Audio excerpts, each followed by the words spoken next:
everyone, this is Danae, and today's video is about one of my all-time favorite technical warm-up exercises, which is the Mozart Trill.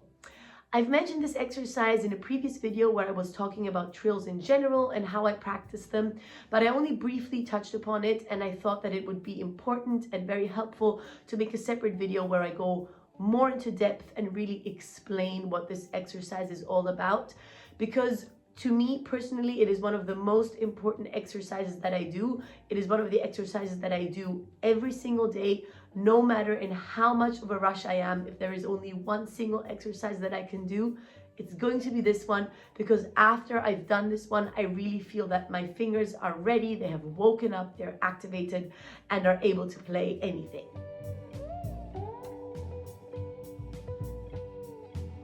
This exercise is not only helpful to improve your trills, although this is of course kind of the primary goal, but it is also very helpful just to improve finger independence, to really grow your muscles and make them stronger. So it is an all-round great technical exercise. Now, the title Mozart Trill, I'm not sure in how far everyone knows it. I don't see it that much, although my teacher taught it to me as the Mozart Trill exercise. But I think it would be helpful if I first explain what it actually is and then get more into how I practice it and what I look out for in order for it to be very effective and helpful to me. The Mozart Trill basically is a trill in which you train every possible finger combination. I'm going to start with my right hand, and I go through the finger combinations in a very fluent way, meaning I don't stop between the combinations, but I just change them while the trill goes on. And I start with 1-3, then I go on and change it to 2-4, and I go on and change it to 3-5, and then, so now I've done all the combinations in which you skip the middle finger, and then you go ahead and do all the combinations with the fingers that are next to each other. So from 3-5, you go to 4-5, 3-4, 2-3, and back to the thumb. So I'm going to demonstrate this slowly once.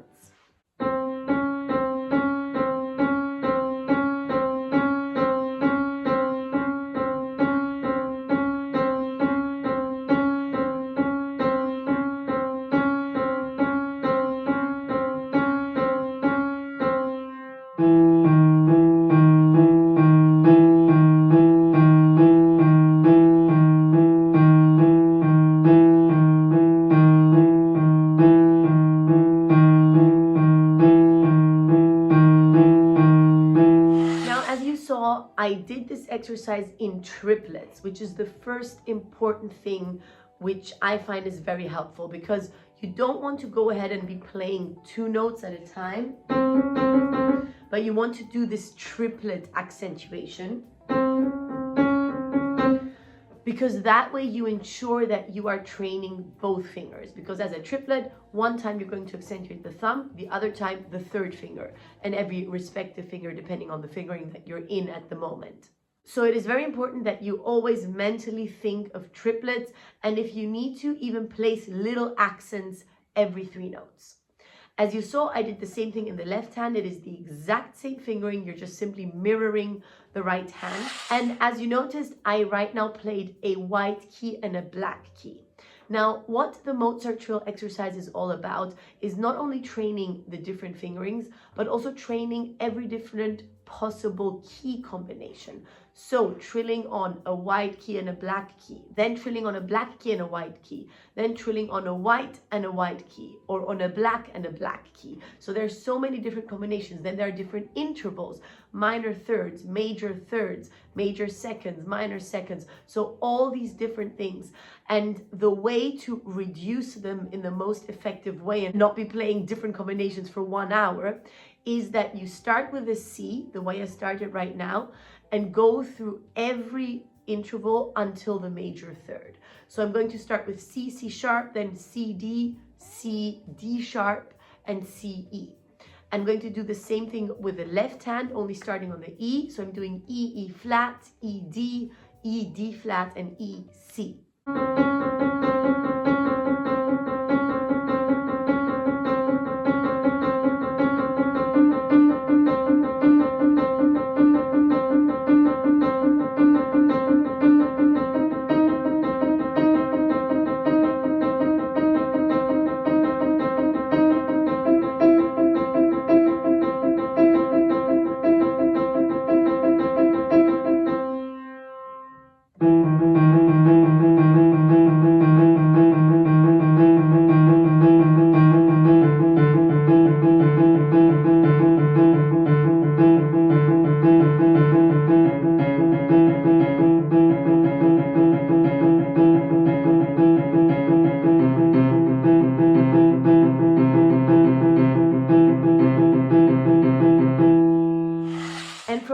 I'm going to do the exact same thing, only starting from the C sharp now. So starting from the C sharp, I'm going to go through all the combinations until the major third, which is C sharp, E sharp. Then I'm going to do the same thing from the D, same thing from the D sharp, from the E, and finally from the F sharp. So I'm going through this chromatic expansion of intervals starting from 5 different keys. C, C sharp, D, D sharp, E, and then skipping the F and going to the F sharp. So in total 6 keys. And this, when you've done this, you've gone through every possible combination multiple times. So you're going to be very secure. Left hand does the same, starting from E, E flat, D, D flat, C, and then B flat in the end. In order for me to show you every single combination right now so you can be sure that you know exactly which keys to practice, I'm going to play the exercise at my usual speed, which is of course faster than what I did right now to demonstrate, but that way you can see all the combinations. Also, I usually practice it with both hands at the same time, but I would not recommend that you do this as a first step. So if you're starting out with the exercise, definitely practice the hands separately like I just did. But when you're feeling more secure, you could combine them and do it at the same time.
One of the most important things is that you really manage to not feel any tension when playing this exercise. Tension can easily arise, especially if you're playing it at a faster tempo than what you're actually able to play or what you're used to. You might feel some tension here and here, but you really have to make sure that you're completely relaxed. Actually, right now while I'm saying this, I'm already stretching my hands just to make sure that everything's fine. But the actual most important tip is that you don't move your hand from left to right. So don't trill by doing this movement or even with your entire arm. Trill only using your fingers. So even when you're doing the major third, which usually is the most uncomfortable one, especially with a finger like 3-4, which is so unnatural and which you will never actually need to play in a piece, but still it's great training for your hands. Try not to trill like this. It's not actually going to make it easier, even though it seems like that in the moment. It's actually going to make it much more complicated. So try to really go the, let's say, quote unquote, uncomfortable way and only trill with your fingers and leave your arm in the same place. You can check on yourself by checking whether your elbow is moving. If your elbow is really staying in the same position and the same spot, that usually is a good sign. Same with your entire arm. The movement should only be happening here, not here. Another thing that you might have noticed when I was playing it is that the final note is the note in which I always do this movement, this wrist going upwards movement with both hands. And I do this in many of my technical exercises, and I've also gotten a few comments with people asking me, what are you doing there when you're doing this? And it really is only pure relaxation. It's making sure when I do this, I necessarily have to relax all my fingers and my arm. I cannot keep tension while going up like this. It's unnatural. So I do this in order to make 100% sure that my arm is relaxed. Or if I was tense before, I relax it like that. This is the reason why I'm doing it. I would never do this movement in concert. It doesn't have any musical reason. It's a purely technical practice reason and practice movement, which makes sure that I am relaxed and that I can continue playing in a healthy and safe way. So this basically is the Mozart Trill in a nutshell. As I said, start with a slow tempo for sure. Start with separate hands and really take your time. Make sure that you're doing these triplets. But then I personally changed it a little bit and have one more thing that I practice that is connected to the Mozart Trill, which I find very helpful. And this is that I don't really trill each fingering, but I only play it once. Meaning that when I do the triplets, I actually change my fingering within one single triplet. So in this case, it would be 1, 3, 2, 4, 3, 5, 4, 5, 3, 4, 2, 3, 1 for every interval. So in a slow way, it would look like this.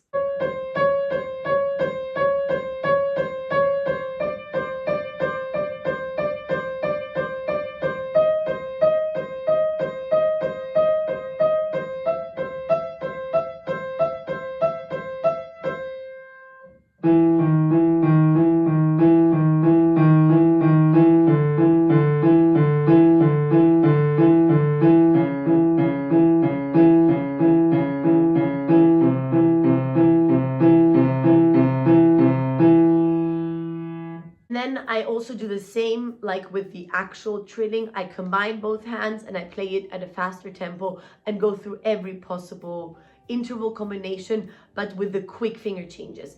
And this is not so much a trilling exercise, it's more of a finger independence exercise and also kind of a speed exercise, I find, because you have to be so quick with your fingers, changing them with your wrist and arms, basically doing nothing, that it really trains your fingers to be very fast in reacting.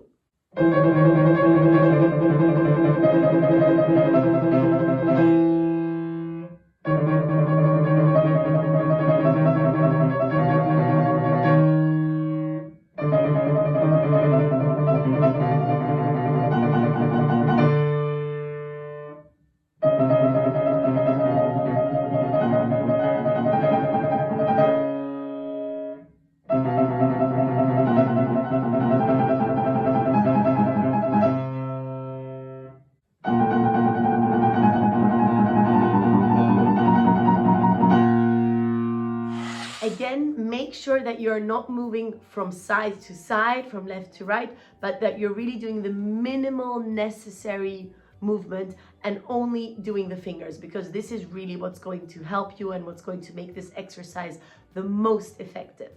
When I said in the beginning that when I have 0 time, this is the exercise that I do, I actually meant this specific one where I do the quick finger changes. If I literally only have 5 minutes to warm up because, I don't know, I'm on stage and I have a rehearsal with the orchestra coming up and I only can touch the piano for a couple of minutes before I play a piano concerto, I will do this quick finger changing exercise because I feel like this really activates my muscles, because there will be no time for the longer trill one. And then before that, I will actually do one more, which is the moving my wrists in a circle exercise, which basically is not really playing, it's kind of just warming up the hands. So I sit, I do this wrist one, although the wrist one, to be honest, when I'm in such a rush, I might also just do it away from the piano. I just do it on my legs and just place my fingers on my legs, place one finger and then place the second finger like this, which I would usually do on a key like this.